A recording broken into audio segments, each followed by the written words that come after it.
Yun, and start recording mga kalapida. Welcome sa isa na naman reaction video. So, tuloy-tuloy yung ano natin dito sa Israel versus Hamas, 'di ba? Na update.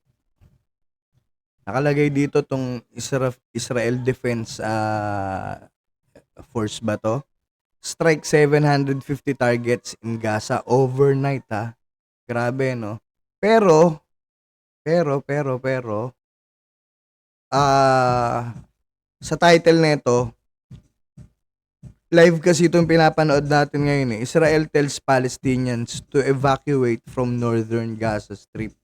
So, yung mga civilian, para hindi madamay, pinapaalis dito sa Gaza Strip. So, mautak din talaga tong Israeli no? Well, alis kayo dyan para hindi kayo madamay, yung Hamas yung kalaban namin. Pero yung lugar nila, yung bayan nila, dun sila pinapaalis, 'di ba? Anong klaseng laro yan? Very bad, no? So, panoorin nga natin saglit. Military targets overnight.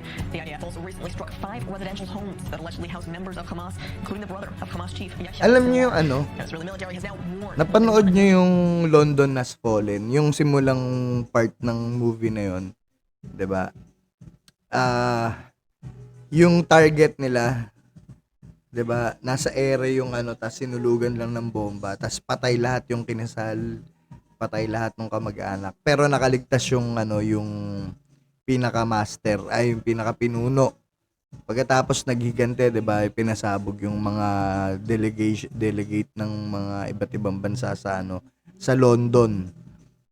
Doon sila naghigante. Tas para patayin yung American president. Tas at the end of the day, at the end of the movie, ganun din na trace din nila yung yung kasi naka-survive yung na save ni Gerard Butler yung yung presidente. Gumanti uli yung US pero yung vice president na nag-utos, 'di ba? Na trace nila kung saan yung kuta nung leader. Tapos ganito yung ginawa nila. Ganito yung ginawa nila, 'di ba? Nasaan? Pakita natin. Troops are mobilizing in southern Israel. Northern Israel is also preparing for attacks from the Iranian-backed Hezbollah terror group in Lebanon. The Iranian foreign minister was greeted by representatives of Hamas and the Palestinian military targets overnight. Ganito. Yan Ito yung taas, 'di ba? Tapos buhulugan nila ng bomba. Tapos gaano kalaking radius ng bomba na yan, hindi natin alam. Dito, alam ko, talo pa rin talaga dito yung civilian Hindi natin alam kasi pwedeng sumama yung Hamas sa civilian, kunwari, tumatakas, 'di ba? Kaya itong gera na to talagang wala namang patutunguhan ko hindi parehas talo. Kasi parehas silang may mga civilian na hawak, 'di ba? So recently struck 5 residential homes that allegedly house members of Hamas, including the brother 5 residential homes. Hamas chief Yahya Sinwar. Israeli military has now warned. Pero ang pagkakaalam ko, meron ng isang mataas na opisyales ng Hamas ang napatay nila.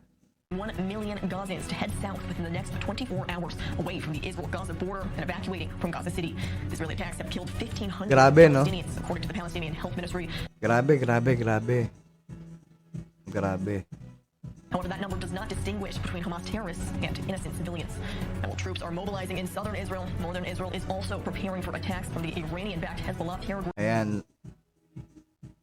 Iranian FM arrives in Lebanon and amid Israel-Hamas war. Pati Lebanon na nakikisali, pati yung Syria ata tsaka Egypt, 'di ba? Sabi nila ang kalaban lang nila is yung Iran. Pero yung Iran, yung Israel. Pero grabe palaban din yung Israel tignan natin, 'di ba? Ayaw sana natin matuloy yung mga ganito. Pero nandiyan na yan, 'di ba? Sana lang mahinto na. Yun lang ang wini-wish natin dito, sana mahinto na kasi ayaw natin yung ganito. Tas may news next daw yung Taiwan. Ayaw din natin yun, 'di ba? Kasi yung China naman yung sasakupin yung Taiwan. So, yun yung mga ayaw natin mangyari, yung mga ganyan sakupan. 'Di ba? Buti na lang ang Pilipinas, hindi tayo sasakupin ng Spain. Hindi na tayo sasakupin ng Spain. Kasi baka sabihin, Spain ka na, Spain, mga Espanyol kayo. Kaya, kaya mga kalapida, 'di ba? Ayaw natin ng gulo, ayaw natin ng giyera. Ayaw natin yung nangyayari sa West Philippine Sea. Ayaw natin maging astig-astigan, lalo na kung wala naman tayong kakayahan. 'Di ba? Tayuan lang natin hangga't kaya natin. Tapos diplomasya kung diplomasya. Pero wag na sanang umabot sa giyera, 'di ba? Kasi ang talo diyan ang mamamayan. Yung mga nasa nagdadaldal na matapang yan, baka yan yung mga unang umatras, yan yung mga unang matakot.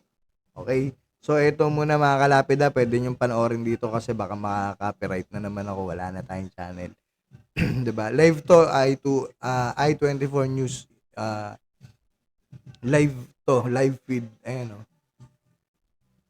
Ayan, live talaga siya, ayan. Oh, live talaga siya kasi ayan nakalagay live. Oh. And I'm not surprised that Hamas Siren sounds in northern Israel. Rocket siren sounds in Sderot. Hindi ko alam pag-pronounce dyan eh. In southern Israeli communities. 'Di ba?